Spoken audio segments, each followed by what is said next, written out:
Before September 11, 2001, hardly anyone had even heard of Osama bin Laden. Since then, he's been public enemy #1 as far as the US is concerned. Adrian Rochella looks back at the life of one of the world's most notorious figures. For a time, he was the world's most wanted man, a master at creating panic with the periodic release of his pre-recorded videos rallying Islamist extremists.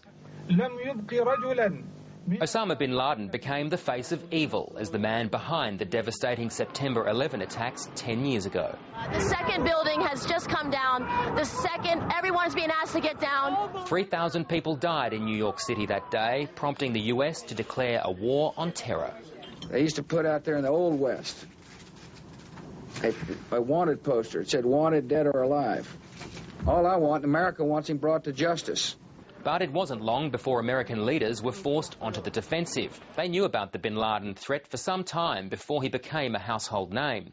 Bin Laden grew up in a wealthy home in Saudi Arabia, but he was exposed to extremist teachings and developed a hatred for the country and its ally, the US.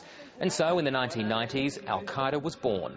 Bin Laden's first major strike was the bombing of US embassies in Tanzania and Kenya in 1988. 200 people were killed. US President Bill Clinton then ordered bin Laden's assassination and the bombing of Al-Qaeda training camps in Afghanistan. But bin Laden slipped through the net. Do you think you did enough, sir? No, because I didn't get him. Right. But at least I tried. That's the difference in me and some. The Al-Qaeda leader was also blamed for the 2000 bombing of the American warship the USS Cole off Yemen. But it was the 2001 attacks in New York and Washington that proved no American was safe from bin Laden. I can hear you, the rest of the world hears you, and the people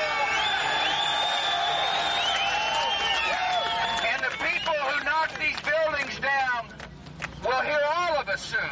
President George W. Bush promised justice, but bin Laden just kept on taunting from his unknown hideout.